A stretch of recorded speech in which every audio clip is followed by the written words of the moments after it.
தாவேகா தலைவர் திரு விஜய் அவர்களுடைய அந்த கரூர் ஸ்டாம்பேட் கேஸ் அப்படிங்கிறது அடுத்த பரபரப்பான நிலை எட்டிருக்கு அப்படின்னு சொல்லலாம். இறந்து போனவங்களுடைய போஸ்ட்மார்ட்டம் ரிப்போர்ட் சொல்ற விஷயம் என்ன அப்படிங்கிறதும், இன்றைக்கு இந்த வழக்கை நீதிமன்றம் எஸ்ஐடி ஃபார்ம் பண்ணியிருக்கிறாங்க, அது ஏன் டீட்டெயிலா பார்க்க போறோம் இந்த பதிவு.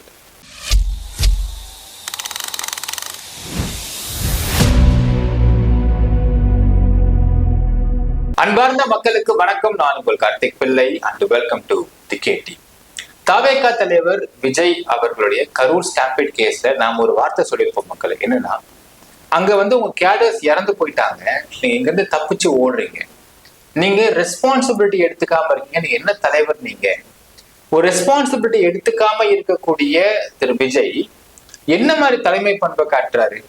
இப்ப இவர் தான் தமிழ்நாட்டுல எல்லாத்தையும் திருத்தி மாத்தி அமைச்சிட போறாரா அப்படிங்கிற ஒரு கொஸ்டின் கேட்டிருப்போம் மக்களே. இன்றைக்கு அதே கேள்விகளை நீதிமன்றம் கேட்டு இருக்கிறது அப்படிங்கிறதுல இங்க நமக்கு பார்க்க வேண்டிய ஒரு விஷயம். அதாவது இது எப்படி எப்படி ஆரம்பிச்சது அப்படிங்கறத டீட்டெயிலா பார்க்கலாம். ஃபர்ஸ்ட் விஷயம், இன்றைக்கு சென்னை உயர்நீதிமன்ற மதுரை கிளையில இந்த தாவேகாவுடைய கரூர் ஸ்டாம்பேட் கேஸை பத்தி ஒரு 7 பில் போடப்பட்டிருக்கு மக்கள். இந்த 7 பில்லும் போடப்பட்டிருந்த விதத்திலேயே எவ்வளவு இன்ட்ரெஸ்டிங்கான ஃபேக்டர்ஸ் இருக்குன்றத பார்க்கணும். இந்த 7 பில்லுமே என் செந்தில்குமார் ஜே அவங்க பெஞ்சில் இது வந்திருக்கு. இந்த 7 பிள்ளை யார் என்ன போட்டாங்கன்றதை ஃபர்ஸ்ட் பார்த்துருவோமே. ஏ செந்தில்கண் அப்படிங்கிற ஒரு ஆட்டோ ரிக்ஷா ஓனர், அவரு இந்த தாவேகா மாநாட்டுக்கு போய் அடிபட்டிருக்காரு. அவர் என்ன பில்லு போட்டிருக்காருன்னா, நீங்க டிஜிபிக்கு என்ன உத்தரவு போட சொல்லி கேட்டிருக்காருனால், இதற்கு மேல இந்த மாதிரி பப்ளிக் ஈவெண்ட் டிவிகே கண்டக்ட் பண்றதுன்னா ஒரு ப்ராப்பர் எஸ்ஓபி ரெகுலேட் பண்ணாம கண்டக்ட் பண்ண கூடாதுன்னு ஒரு உத்தரவு போடுன்னு கேட்டிருக்காரு. எஸ்ஓபி என்ன அர்த்தம்னு பாத்தீங்கன்னா, ஸ்டாண்டர்ட் ஆப்ரேட்டிங் ப்ரொசீஜர்ஸ். அதாவது இந்த ஒரு விஷயம் கண்டக்ட் பண்ணப்படணும்னா இப்படிலாம் தான் செய்யணும், இந்த மாதிரி ப்ராசஸ் இருக்கணும் அப்படிங்கறத ஒரு ரெகுலேட்டரி ப்ராசஸ் கொண்டு வரதுக்கு பேர் எஸ்ஓபி மக்களே. அடுத்த ஒரு பில்லு போட்டிருக்காங்க, எல்லாம் ஒரே நாள்ல வந்திருக்கு. கே கதிரேசன் அப்படிங்கிற ஒருத்தர் மதுரையை சேர்ந்து என்ன சொல்லியிருக்காருன்னா, இனிமேல் இந்த மாதிரி ஒரு விஷயம் ஆர்கனைஸ் பண்றாங்கன்னா அந்த ஆர்கனைசர்ஸ் ஒரு பெரிய அமௌண்ட்டை செக்யூரிட்டி டெபாசிட்டா கட்டணும் கவர்மெண்ட்டுக்கு அப்படின்னும், அதே மாதிரி குரூப் இன்சூரன்ஸ் எடுக்கணும் அப்படின்னு ஒரு பில்லு போட்டிருக்காங்க. உத்தரவு போட்டு கேட்டிருக்காரு. 3வது பில் பாத்தீங்கன்னா, Ambasamudram municipality chairman KKCP Prabhakara Pandian of DMK, அவர் என்ன சொல்றாருன்னா, திருநெல்வேலிக்கு தாவேகா இந்த மாதிரி கூட்டத்தை கூட்ட போறாங்க சார், அந்த கூட்டம் இந்த கரூர் ஸ்டாம்பேட் கேஸ் விசாரணை முடிகிற வரைக்கும் இங்க வந்துடக்கூடாதுன்னு உத்தரவு போட கேட்டிருக்காரு. 4வது பில்லு பாத்தீங்கன்னா, எம் தங்கம் ஆஃப் கரூர் என்ன கேட்டிருக்காருன்னா, ஒரு ப்ராப்பர் காம்ப்ரிஹென்சிவ் கைட்லைன்ஸ் இந்த crowd control and mass gathering மேனேஜ்மெண்ட்டுக்கு நீங்க கொண்டு வரணும், கவர்மெண்ட் கொண்டு வரணும்னு கேட்டிருக்காரு. இப்ப அடுத்தது 5வது பில் பாத்தீங்கன்னா, KK ரமேஷ் ஆஃப் மதுரை, இவர் என்ன சொல்றாருன்னா, அதாவது இங்க இருக்கக்கூடிய சென்ட்ரல் கவர்மெண்ட் இங்க இருக்க தமிழ்நாடு ஹோம் செக்ரட்டரிக்கும் டிஜிபி மேலையும் ஒரு ஆர்டர் போட்டு இந்த வழக்கை சிபிஐக்கு மாத்தணும் அப்படின்னு கேட்டிருக்காரு. அது மட்டும் இல்லாம 50 லட்சம் ரூபாய் இறந்து போன காம்பன்சேஷன் கவர்மெண்ட் தரணும், 10 லட்சம் ரூபாய் அடிபட்டவங்க தரணும்னு உத்தரவு போடும் கேட்டிருக்காரு. அடுத்து 6வது பில்லு பாத்தீங்கன்னா, அவர் சென்னை பேஸ்ட் அட்வொகேட், அவர் எல்லா கேஸுக்கும் போடுறோம் பார்த்திருப்போம், ML ரவி அப்படிங்கிறவர். அவர் பிரசிடென்ட் ஆஃப் தேசிய மக்கள் சக்தி கட்சின்னு கட்சி வச்சிருப்பாரு. ஸோ அவர் எல்லாத்து கேஸுக்குமே ஒரு பில்லு போடுவார். அவர் என்ன பில்லு போட்டிருக்காருன்னா, இந்த கான்ஸ்பிரசி தியரியை உடைக்கிறதுக்கு சிபிஐ ப்ரோபோ, அப்படி இல்லைன்னா ஒரு ப்ராப்பரான எஸ்ஐடிஓ கேட்டிருக்காரு. அடுத்து 7வது பில்லு பாத்தீங்கன்னா, பிஜேபி அட்வொகேட்டான GS மணி, இவரும் அதே கேட்டிருக்காரு, ஐதர் சிபிஐ ஆர் எஸ்ஐடி அப்படின்னு ஃபார்மேஷன் கேட்டிருக்காரு. இப்ப பாருங்களேன், மற்றவங்க எல்லாம் டிஎம்கே சார்ந்தவங்க போடுறாங்க, இல்ல ஏதோ ஒரு கட்சியை சார்ந்தவங்க போடுறாங்க அப்படிங்கறதுலாம் விஷயம் இல்லை. பிஜேபி சார்ந்தவங்க கேட்கிற விஷயம் சிபிஐ ப்ரோபோ ஆர் எஸ்ஐடி கேட்டிருக்கிறாங்க. இப்ப இங்க இருந்தே ரொம்ப தெளிவா தெரியுது விஜய்க்கு யார் சப்போர்ட்டா போயிட்டு இருக்கிறாங்க அப்படிங்கிறது. என்ன கொடுமைனா, இன்னைக்கு இப்ப ரீசெண்டா ஒரு வீடியோ பார்த்தோம் மக்களே. அதுல பிஜேபியோட முன்னாள் தமிழ்நாட்டு தலைவரான திரு அண்ணாமலை அவர்கள் பேட்டி கேட்கறாங்க பத்திரிகையாளர்கள்லாம். நான் என்னங்க டிவிகேவுடைய மார்க்கெட்டிங் ஹெட்டா, நான் எதுக்குங்க பதில் சொல்லுங்கன்னு கேட்கறீங்கன்னா, நீங்க இப்ப விஜயை போய் கேளுங்க அப்படின்னு ரொம்ப கோவம் பதில் சொல்லியிருக்காரு. என்ன முட்டிச்சோ மோதிச்சோன்னு தெரியல மக்களே, அதை வெளியே வரும் கொஞ்ச நாள் கழிச்சு. இப்ப என்னன்னா, இந்த பில் எல்லாமே என் செந்தில்குமார் ஜே அவங்க பெஞ்சில வருது. இப்போ கேட்கப்பட்ட முதல் கேள்வி என்ன அப்படின்னா, எதற்காக சம்பவம் நடந்ததுக்கு பிறகு திரு விஜய் அவர்கள் ஓடினாரு? Why was he abandoning அப்படிங்கிற வார்த்தையை பயன்படுத்திருக்காரு. ஏன் ஓடினார்? அவரு என்ன இருக்கணும், பேசியிருக்கணும், சொல்லியிருக்கோம், ஏன் ஓடினாரு அப்படிங்கிற கேள்வி கேட்டிருக்கோம், நாமளும் கேட்டிருப்போம் மக்களே. என்னன்னா சம்பவம் நடந்துச்சு, சென்னைக்கு போறாரு, ஃபிளைட் பிடிக்க போறாரு. அந்த இடத்துல பத்திரிக்காரங்க கூப்பிட்டு கேள்வி கேட்கறதுக்காக வெயிட் பண்றாங்க. பத்திரிக்காரங்களை பார்த்ததுமே அவருடைய பாடி கார்ட்ஸ் தள்ளி விட்டு அவரை சேஃப் கார்ட் பண்ணி கொண்டு போயிடறாங்க உள்ளுக்கு. அவர் ஒரு அரசியல் கட்சி ஆரம்பிச்ச தலைவர், பத்திரிக்காரங்களை மீட் பண்ண கூட மாட்டாரு அப்படின்னா அப்புறம் என்ன மாதிரி மக்களுடைய கேள்விகளுக்கோ பத்திரிக்காரங்களுக்கு பதில் சொல்ல போறாரு அவரு. இப்போ ஒன்லி எழுதி கொடுத்ததை மட்டும்தான் அவர் பேசுவாரா? இப்ப இந்த மாதிரி சிச்சுவேஷன் எப்படி ஹேண்டில் பண்ணிருக்கணும், வந்து என்ன இருக்கணும் எனக்கு தெரியலங்க. நானும் இப்பதான் கேள்விப்பட்டேன், எனக்கு ஒண்ணுமே புரியல. இப்ப நான் திருப்பி ஃபிளைட் பிடிச்சி நான் வந்து வீட்டுக்கு போறதா, வீட்டுக்கு போக மனசு வரல, திருப்பி நான் எங்க போய் நான் யாரை மீட் பண்றது, எப்படி பண்றது ஒண்ணுமே புரியாம இருக்கிறேன். நான் சார் ரெகுலேஷன் கேட்டிருக்கேன் போலீஸ் கிட்ட, பெர்மிஷன் கொடுத்தா நான் போய் நேரில் மீட் பண்ணலான்னு இருக்கேன், நான் எங்கேயுமே போறவங்க ஏர்போர்ட்ல தான் வெயிட் பண்ணிட்டு இருப்பேன் அப்படின்னு தான் அவன் சொல்லி இருந்திருக்கலாம். எதுவுமே சொல்லாம கிளம்பி வீட்டுக்கு போயிட்டார். So he is actually absconding. அப்ப இவரு இந்த யங்ஸ்டர்ஸ் நினைக்கிற மாதிரி என்ன மாதிரி மாற்றத்தை கொண்டு வந்துட போறாரு, என்ன மாதிரி சேஞ்சை கொண்டு வந்துட போறாரு? ஒரு பத்திரிகையாளர்களை பார்க்கறதுக்கே அவர் பயப்படுறாரு, மக்கள்கிட்ட பதில் சொல்றதுக்கு யோசிக்கிறாரு. அப்போ எல்லாமே ஸ்கிரிப்டடா தான் இவர் பேசுவாரா அப்படின்ற கேள்விலாம் வந்துச்சு நம்ம எல்லாருக்கும். நம்மளும் விமர்சனம் பண்ணியிருப்போம். நீங்க அந்த கேள்வியை வந்து நீதிமன்றம் கேட்டிருக்கு. Y was he abandoning? ஏன் வந்து ஓடினார் அவர்? ஏன் நின்று பதில் கூட சொல்லல? மக்கள் ஏன் நின்று பதில் சொல்லி கூட பார்க்கல அப்படின்னு கேட்கிறாங்க. அடுத்த வார்த்தை, இப்போ அடுத்தது இந்த மாதிரி ரோட் ஷோஸ் எல்லாம் கண்டக்ட் பண்றதுக்குன்னா இனிமேலுக்கு ஒரு ப்ராப்பர் எஸ்ஓபி இல்லாம எந்த பொலிட்டிக்கல் பார்ட்டிக்கும் நீங்க பெர்மிஷன் கொடுக்காதீங்கன்னு ஒரு பில்லு போடப்பட்டுருச்சு. அந்த பில்லையும் இன்னைக்கு வந்து விசாரணைக்கு வருது. எல்லாத்தையும் விசாரணை என்ன சொல்றாருன்னு பாத்தீங்கன்னா, இந்த வழக்கை எஸ்ஐடிக்கு மாத்தி வர்றாரு. ஒரு வார்த்தை பயன்படுத்துறாரு, நீதிமன்றம் பயன்படுத்தினா சொல்றாங்கன்னா, it is because of the careless planning and complete negligence by the organisers. இது முழுக்க முழுக்க பிளானிங் சரியா இல்லாததும் ஆர்கனைசர்ஸ் அவங்களுடைய நெக்லிஜென்ஸாலையும் பார்த்துக்கலாம் ஒன்னும் ஆகாது அப்படிங்கிற நெக்லிஜென்ஸால தான் நடந்திருக்கே தவிர வேற எந்த காரணமும் இது கிடையாது அப்படிங்கறது தெளிவுபடுத்திருக்கு நீதிமன்றத்தில். ஸோ இதனை நார்த் ஜோன் ஐஜியான திரு அஸ்ரா கார்க் அவர்களுடைய தலைமையில ஒரு எஸ்ஐடி ஃபார்ம் பண்ணப்பட்டிருக்கு. இப்போ விசாரணை எஸ்ஐடியை வச்சு தொடங்க ஆரம்பிக்க போகுது மக்கள். அண்ட் இன்னும் நிறைய பேர் என்ன கேள்வி கேட்டிருக்காங்கன்னா, ஒருத்தவங்க பில்ல போட்டிருக்கிறாங்க. இதுல விஜய் இந்த எஃப்ஐஆர்ல சேர்க்கப்படாததுக்கு காரணம் பல பொலிட்டிக்கல் ரீசன்ஸ். அவர் தான் ஃபர்ஸ்ட் சேர்க்கப்பட்டிருக்க வேண்டும், ஏன் சேர்க்கப்படல அப்படிங்கிற கேள்வி கேட்டிருக்கிறாங்க. அண்ட் இது எல்லாத்தையும் ஆர்கனைஸ் பண்ணி முடியும் பொழுது இந்த வழக்கு எஸ்ஐடிக்கு மாற்றப்பட்டாகிவிட்டது. ஸ்டேட் கவர்மெண்ட் போலீஸ் விசாரிக்கிறாங்க, ஃபேவரா பண்ணுவாங்க, இன்னுவாங்க, எதுவுமே இல்லை. இனிமே இந்த வழக்கை எஸ்ஐடி விசாரிக்கும். ஒரு வார்த்தை பயன்படுத்தி, நீதிமன்றம் பார்த்து கொண்டு சும்மா இருக்காது. இந்த வார்த்தையை பயன்படுத்தியிருக்கு நீதிமன்றம். எதற்காக அந்த சம்பவம் நடந்த உடனே விஜய் அங்க தப்பிச்சு ஓட பார்த்தாரு. நீதிமன்றம் இதை பார்த்துட்டு சும்மா இருக்காது. சோ ஒரு எஸ்ஐடி ஃபார்ம் பண்ணி இத ஹைகோர்ட் மானிட்டட் கேஸா விசாரிக்க போறாங்க இனிமேலுக்கு அப்படிங்கிறது இங்க வந்திருக்கக்கூடிய ஒரு பெரிய திருப்பம். No CBI, no CBCID, nothing. SIT form பண்ணுவாங்க. SIT is basically comprised of CBCID அப்படின்னு சொல்லுவாங்க. பட் ஸ்டில் ஒரு நார்த் ஜோன் ஐஜி அஸ்ராகார் அவரோட தலைமையில அண்ட் ரொம்ப நேர்மையான அதிகாரி, அவருடைய விசாரணை நம்ம பல வழக்குகளை பார்த்திருப்போம். இப்போ அவர் தலைமையில விசாரணை போகின்றது. இப்போ எவ்வளவு விரைவா இந்த சார்ஜ் ஷீட் போடுறாங்க அப்படிங்கிறதையும், இதுல விஜய் பெயர் சேர்க்கப்பட போகிறதா என்ன அப்படிங்கிறதையும் நம்ம போய் வெயிட் பண்ணி தான் பார்க்கணும். இப்போ இது ஒரு வழக்கு போயிருக்கு. இந்த வழக்குல ஒரு எந்த ஏஜென்சி விசாரிக்கணும் அப்படிங்கிறதே ஒரு பெரிய பிரச்சனையா போயிட்டு இருந்தது. உயர்நீதிமன்ற மதுரை கிளை முடிவு கொண்டு வந்திருக்காங்க அப்படிங்கிறதையும் பார்க்க முடிகின்றது. இப்ப நெக்ஸ்ட் இன்னொரு வழக்கு பாத்தீங்கன்னா, திரு புசி ஆனந்த் அவர்களும் திரு நிர்மல்குமார் அவர்களும் ஆன்டிசிபேட்டட் பெயில் அப்ளை பண்ணியிருந்தாங்க. அந்த வழக்கும் இன்றைக்கு உயர்நீதிமன்றத்தில் வந்துருச்சு. ஜஸ்டிஸ் எம் ஜோதிராமன் ஜே அவர்கள் தண்டபாணி ஜே அவர்களுடைய பெஞ்ச்ல வந்திருந்தது மக்களுக்கு. இதுல இன்னும் இன்ட்ரெஸ்டிங்கான ஃபேக்டர்ஸ் நிறைய சொல்ல வேண்டும். அதாவது முக்கியமா ஒரு வார்த்தை கேட்டாங்க, எதற்காக அவ்வளவு சீக்கிரமா நீங்க வந்து போஸ்ட்மார்ட்டம் பண்ணீங்க? போஸ்ட்மார்ட்டம் பண்ணதுல வந்து போகஸ் இருக்கு, ஃபேக் இருக்கு, நிறைய டிவிகே தொண்டர்கள்லாம் வந்து போய் சேர்ந்துட்டு இருந்தாங்க. போஸ்ட்மார்ட்டம் ஏன் பண்ணாங்க அப்படிங்கிறதுக்கு இன்றைய மாதிரி இது மாதிரி நீதிமன்றத்தில் ஒரு வழக்கு தொடுக்கப்பட்டிருந்தா நீதிமன்றம் போஸ்ட்மார்ட்டம் ரிப்போர்ட் என்ன சொல்லுது அப்படிங்கிறத கேட்டுட்டுச்சுன்னா என்ன பதில் சொல்ல முடியும் அப்படிங்கிறதுக்கு கரெக்டா ஃபாலோ பண்ணிருக்காங்க. 2021 சுப்ரீம் கோர்ட்ல கொடுக்கப்பட்ட ஒரு கைட்லைன்ஸின் படி ஒரு பப்ளிக் கேதரிங்ல ஸ்டாம்பீட் நடந்து இறந்து போயிட்டாங்கன்னா அவங்க உடலை போஸ்ட்மார்ட்டத்திற்கு பிறகுதான் அதை நீங்கள் கொடுக்க வேண்டும் அப்படின்றது ஒரு ரூல், ஒரு ஆர்டர் கொண்டு வரப்பட்டிருக்கு. ஸோ அந்த ஆர்டர் அடிப்படையில் போஸ்ட்மார்ட்டம் பண்ணப்பட்டிருக்கு. ஏன்னா இன்னைக்கு இந்த postmortem it has played a major role in this case அப்படிங்கிறதை பார்க்க வேண்டும்.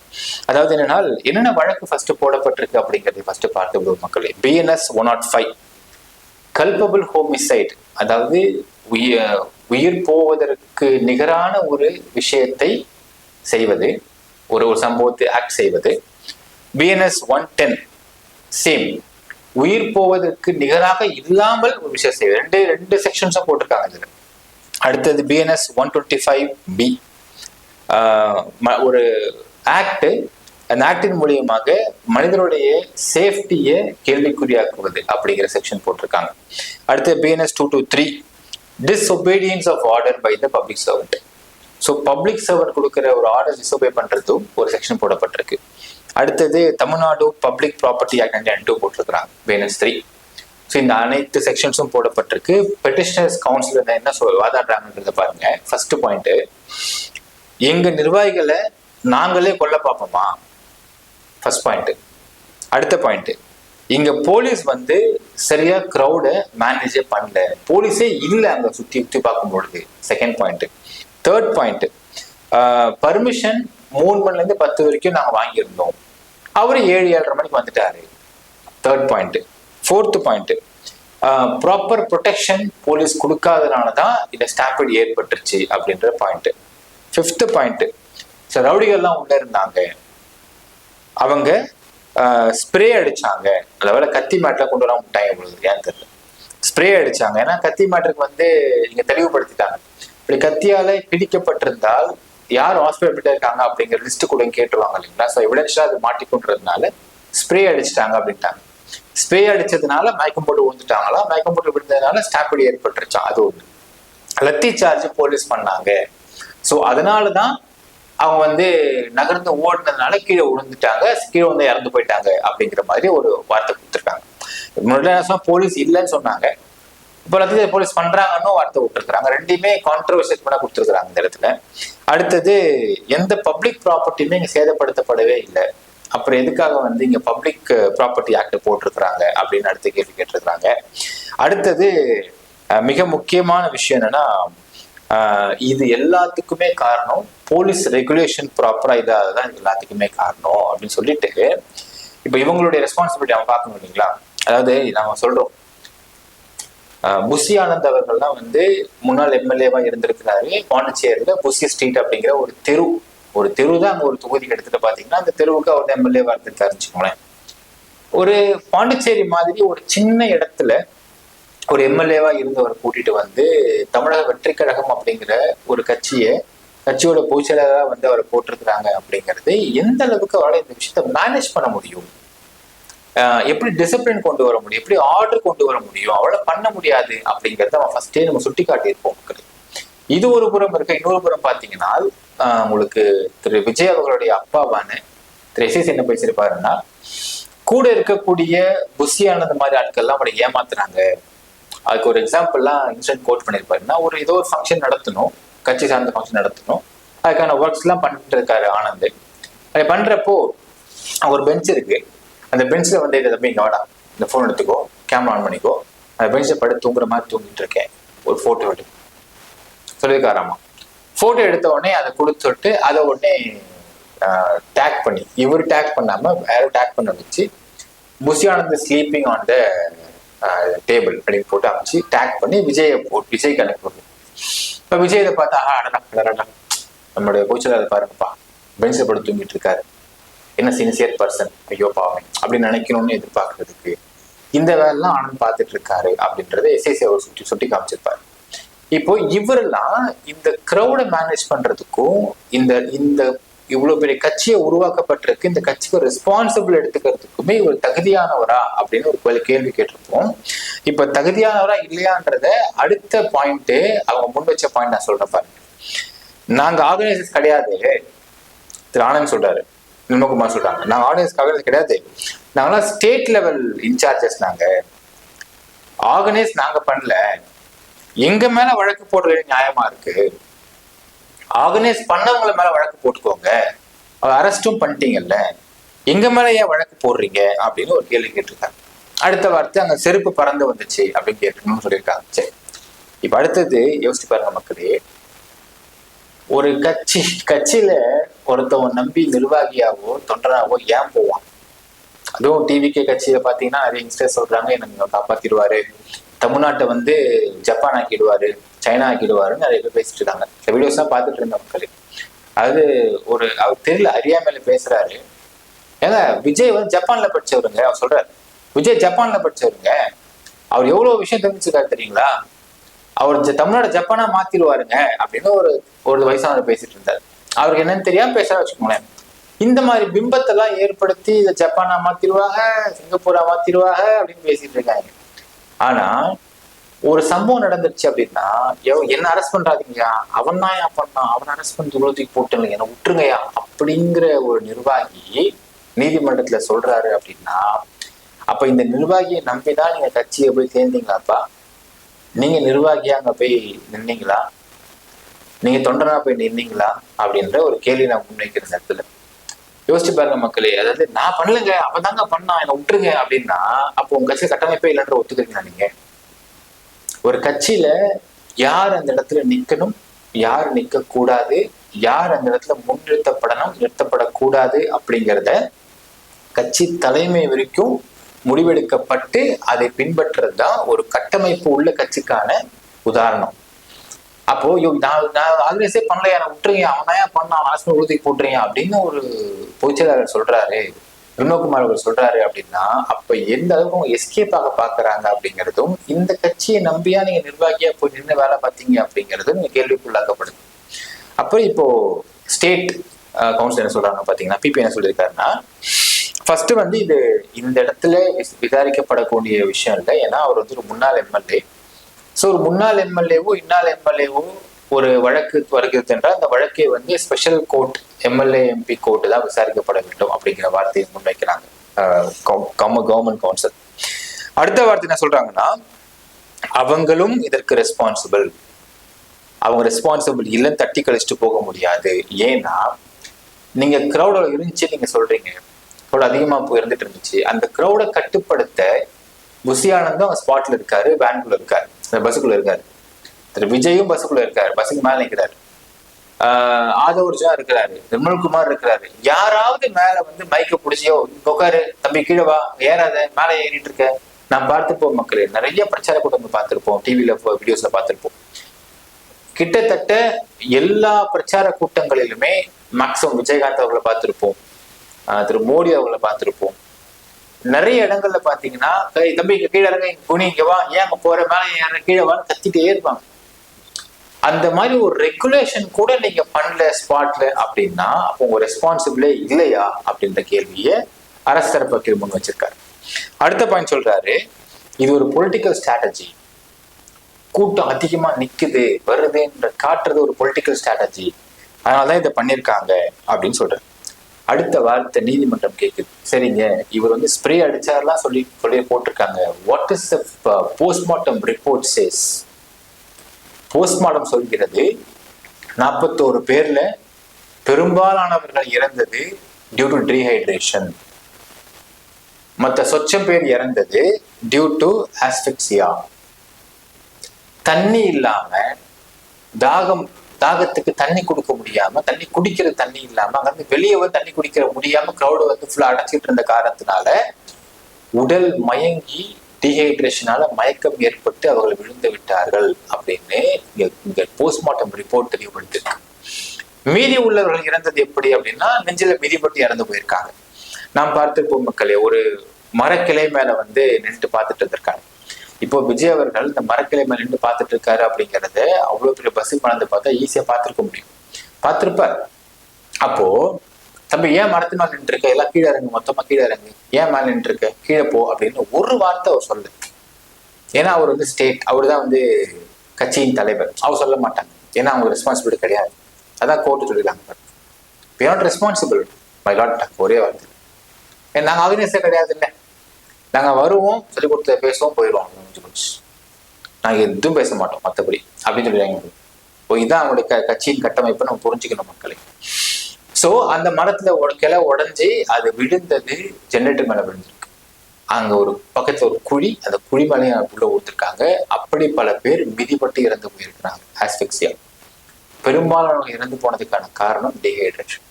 இப்போ அடுத்த கேள்வி கோர்ட் கேட்கிறாங்க, அவங்க வந்தவர்களுக்கு தண்ணி கொடுக்க வேண்டியது போலீஸின் கடமையா இல்ல இவங்க ஆர்கனைசர்ஸ் கடமையா?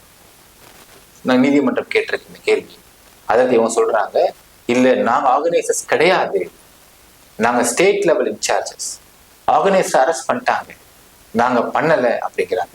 இப்ப நாம என்ன கேட்கிறோம் ஒரு கேள்வி, என்ன போயிட்டு இருக்கு, நடந்துகிட்டு இருக்கு, என்னென்ன வச்சா வைக்கலன்றத கூட நீங்க பார்க்க மாட்டீங்களா? அப்ப நீங்க என்ன ஸ்டேட் லெவல் இன்சார்ஜ்? இப்போ எப்படியுமே தலைவருக்கு அப்டேட் பண்ணணும், என்னென்ன போயிட்டு இருக்கு, என்ன செஞ்சிருக்காங்கன்னு சொல்லிட்டு. இவ்வளவு பேர் வந்திருக்கிறாங்க, இவ்வளவு பேர் நின்று இருக்கிறாங்க, இத்தனை தண்ணி வைக்கப்பட்டிருக்கு. அதாவது சில விஷயங்கள்லாம் நடுவில் வந்து மாடு நடந்தப்போ வந்து பெருமையா பேசினாங்க, நாங்கள் பைப் கூட தண்ணி கொடுத்துருக்குறோம் அப்படின்னு பேசினாங்க. ஸோ இங்க தண்ணி கூட குடிக்கிறதுக்கு முடியாம இறந்து போயிருக்காங்க அப்படிங்கிறது, இது வந்து என்ன மாதிரியான ஆர்கனைசருடைய தவறு அப்படிங்கிறதை நீதிமன்றம் சுட்டி காமிச்சிருக்கு. நீதிமன்றம் சொல்றாங்க, இதுல பெட்டிஷனர்ஸ் எந்த விதத்திலையும் ரெஸ்பான்சிபிள் எடுத்துக்காம தலைமறைவாயிட்டு இங்க அவங்க மேல எஃப்ஐஆர் போட்டதும் வந்து ஏபிக்கு நிக்கிறாங்க. சோ நீங்கள் தான் உங்கள் கேடர்ஸுக்கு ரெஸ்பான்சிபிள். சோ நீ எடுக்க மாட்டேன், நான் இல்லைன்னு சொல்றதை நீதிமன்றம் ஒருபோதும் ஏத்துக்காது அப்படிங்கிறதை சுட்டி காமிச்சிருக்கிறாங்க. இந்த ஜட்ஜ்மெண்ட் வாஸ் ரிசர்வ்ட். எனக்கு தெரிந்து இவர் இருவருக்கும் ஆன்டிசிபேட்டரி பெயில் என்பது கிடைப்பதற்கு வாய்ப்புகள் குறைவுதான். ஏனென்றால் எல்லாருக்குமே இப்போ ஓப்பனா தெரிஞ்சு போச்சு. என்ன தெரிஞ்சு போச்சுன்னா, உங்களுக்கு நீதிமன்றத்துக்கும் தெரிந்திருக்கும். இவர்கள் 3 மணி கேட்கிறாங்க, 10 வரைக்கும் கேட்டிருக்காங்க. 10 வரைக்கும் கேட்டிருக்கிறதுக்கான அர்த்தம் என்னன்னா, 10 மணிக்கு அந்த இடமே காலியா இருக்கணும்ன்றதுதான் அர்த்தம். இட் டசன்ட் மீன் 9:45 வருவாங்கன்னு அர்த்தம் கிடையாது. அண்ட் இன்னொரு விஷயம், இதுல இப்ப எல்லாருமே கேட்டாங்க, எதற்காக வந்து ஏடிஜிபி வந்து இன்டர்வியூ கொடுத்துட்டு இருக்காரு, ஏன் அமுதாயஸ் இன்டர்வியூ கொடுத்துட்டு இருக்கிறாங்க, ஏன் மினிஸ்டர் இன்டர்வியூ கொடுத்துட்டு இருக்காருன்னு கேட்டாங்க. இந்த எல்லா இன்டர்வியூலும் கொடுக்கப்படுவதற்கான காரணம் என்ன அப்படின்னா, top level people and judicial பீப்புளுக்கு என்ன நடந்திருக்கு, என்ன போயிருக்கு, என்ன செஞ்சிருக்கிறாங்க, என்ன ஃபேக்ட் அப்படிங்கிறதை அங்க எடுத்துரைக்கப்பட்டிருக்கிறது. ஸோ இங்க யூடியூப்ல பேசக்கூடிய பல டிவிகே கேடர்ஸ் அவங்கெல்லாம் வந்து நீதிமன்றம் பார்க்குமா பார்க்காதான் நமக்கு தெரியாது. ஆனால் நீதிமன்றம் மெயின் ஸ்ட்ரீமா பார்க்கும். அதுல அபிஷியல்ஸ் கொடுக்கக்கூடிய இன்டர்வியூஸ் நிச்சயம் பார்ப்பாங்க. ஏன்னா அவங்க பொய் சொன்னா அது நீதிமன்றத்துக்கு உட்பட்ட விஷயமாக மாறுன்றது அவங்களுக்கும் தெரியும். ஸோ அவங்க பொய் சொல்வதற்கு வாய்ப்பு கிடையாது. அப்போ எல்லாரும் தெளிவுபடுத்தின விஷயம் என்னன்னா, டிஎஸ்பி அவர்கள் அங்க நல்ல ஸ்டாப் பண்ணிருக்காரு, 500 மீட்டர்ல ஸ்டாப் பண்ணி விஜய ஸ்டாப் பண்ணி இங்கே பேசுறீங்க, கூட்டம் ரொம்ப அதிகமா இருக்குன்னு சொல்லியிருக்கிறாரு. அந்த கூட்டத்தை அவங்க மதிக்கல, அந்த வார்த்தையை மதிக்கல. இங்க நாங்க இருந்தா எங்களுக்கு கவரேஜ் கிடைக்காதுன்னு சொன்னது யாரு? புஷி ஆனந்த், நிர்மல்குமார் மற்றும் ஆதவ் அர்ஜுனா. அப்போ யார் ரெஸ்பான்சிபிள்? இப்போ அந்த ஸ்பாட்ல போய் இவர் அங்கதான் பேசுவாரு அப்படின்னு அடம் பிடிச்சது யார் ரெஸ்பான்சிபிள்? இவர்கள் தான் கூறினார்கள், இவங்க தான் ரெஸ்பான்சிபிள் எடுத்துக்கணும். ஸோ ஜட்ஜ்மெண்ட் ரிசர்வ் சொல்லியிருக்கிறாங்க மக்களே. எனக்கு தெரிந்து ஆன்டிசிபேட்டரி பெயில் கிடைப்பதற்கு வாய்ப்புகள் மிக மிக குறைவு. ஒரு தலைவனா திரு விஜய் அவர்கள் ஒரு தப்பு நடந்துருச்சு, இது தப்பு, இதை யாரும் மறுக்கவே முடியாது. மக்கள் யோசிச்சு பாருங்களேன், டைலாக் அவ்வளவு பேசுறாரு, பெரிய வீர தீர சூரன் பேசுறாரு, 1000 கமெண்ட்ஸ் இருக்கு, 1000 விமர்சனங்கள் இருக்கு அவர் மேல. ஒரு தப்பு நடந்துருச்சுப்பா, நான் ஜெயிலுக்கு போக ரெடி, நான் ரெஸ்பான்சிபிலிட்டி எடுத்துக்கிறேன், நடந்தது முழுக்க என்ன நம்பி வந்த மக்கள், நான் ரெஸ்பான்சிபிலிட்டி எடுத்துக்கிறேன் அப்படிங்கிற வார்த்தை, ஒரு வார்த்தை விஜய் வாயிலிருந்து வரல அப்படின்னால் அப்புறம் இவர் என்னையா வீர், இவர் என்ன பெரிய சூரன், இப்ப இவர் நம்பி போன மக்களை எண்ணத்தை காப்பாத்தி கிழிச்சிட போறாரு அப்படிங்கிற எண்ணம் தோன்றுகிறது. இவர் நம்பி போயிட்டு தமிழ்நாட்டை கொடுத்து தமிழ்நாட்டை காப்பாத்தி அப்படியே கப்பம் கட்டி தூக்கி நிப்பாட்டி வச்சிருவாரு அப்படிங்கிறது எல்லாம் பொய் பிம்பம் தானே. இப்போ பண்ண தப்ப அக்செப்ட் பண்ணிக்கிறதுக்கு கூட உங்களுக்கு தைரியம் இல்லை அப்படின்னா நீங்க என்னத்த ஒரு தலைவனா இங்க கிடைக்க போறீங்க அப்படிங்கிற கேள்வி இருக்கு. இந்த ஒரு இன்சிடென்ட்ல பிஜேபி விஜயும் கை கோர்க்கலாம், ஒருவேளை அதிமுக கழட்டி விடப்படலாம், அதிமுகவும் 3 பேரும் கை கோர்த்து டிஎம்கே எதிர்க்கலாம். எனிதிங் மே ஹேப்பன் மக்களே, அது பொலிட்டிக்கல்.